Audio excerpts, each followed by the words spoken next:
Hi everyone, this is Dr. Liv with New Insight, and thank you for joining me in another video. In today's video, I'm providing insight into how to rebuild trust in your decision making and judgment after being in a narcissistic relationship.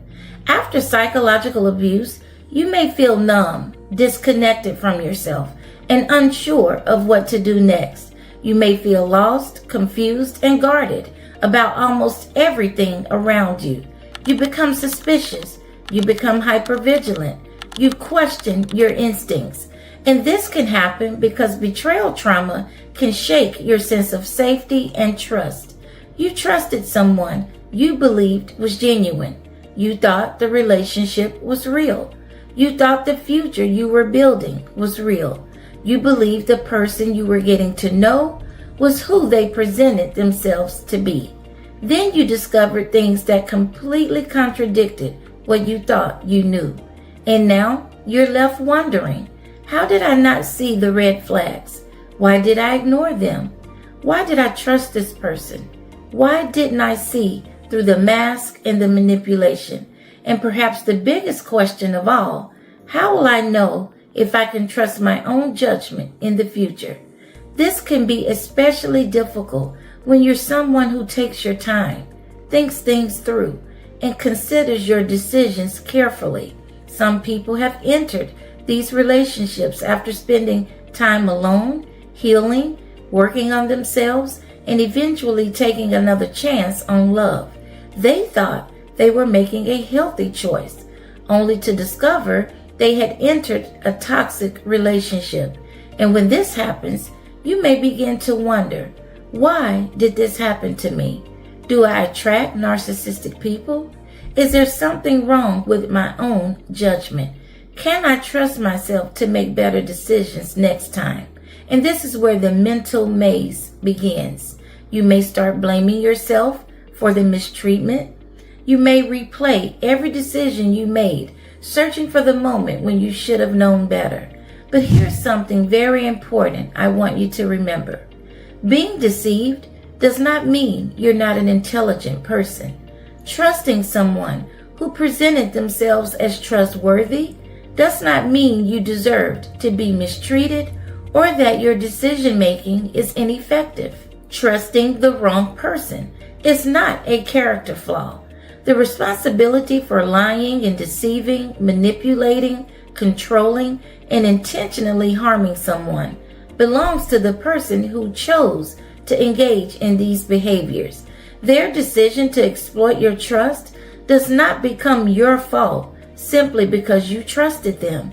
And like I've said in previous videos, learn to say that's on them.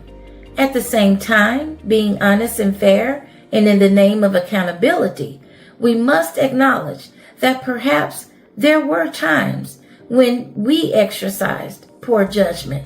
Maybe we ignored red flags. Maybe we dismissed our intuition. Maybe we stayed longer than we should have. It may be vulnerability, trauma, loneliness, fear, or a lack of knowledge influenced our decisions. So we can take responsibility for those choices without taking responsibility for someone else's abuse. And here's the part I really want you to understand. A period of poor judgment does not mean your judgment is permanently impaired. You are capable of learning. And the first step towards learning to trust your judgment again is to stop self-blame and self-criticism, because psychological abuse erodes your self-esteem, self-confidence, sense of security, and trust in your own judgment. So identify the red flags you may have missed, understanding what caused you to dismiss them, and examine why you stayed longer than you should have. Then work on yourself, learn the lessons, develop new coping skills, strengthen your boundaries, and become more intentional about your decisions with new knowledge and new insight. Trust yourself to slow down. Trust yourself to ask questions.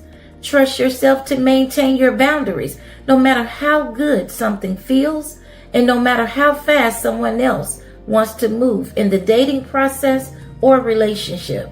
Trust yourself to walk away when something violates your boundaries, and your values and well-being. You don't have to become suspicious of everyone. You don't have to stop loving. And you don't have to stop living your life. You cannot allow fear or anxiety to keep you stagnant. The only way to rebuild confidence in your judgment and decision making is to learn from your experiences, make the adjustments necessary, and keep moving forward. You don't rebuild self-trust by avoidance of connection. You rebuild it by learning, growing, and proving to yourself that you can make different and healthier choices moving forward. Thanks for listening, and I'll see you in another video.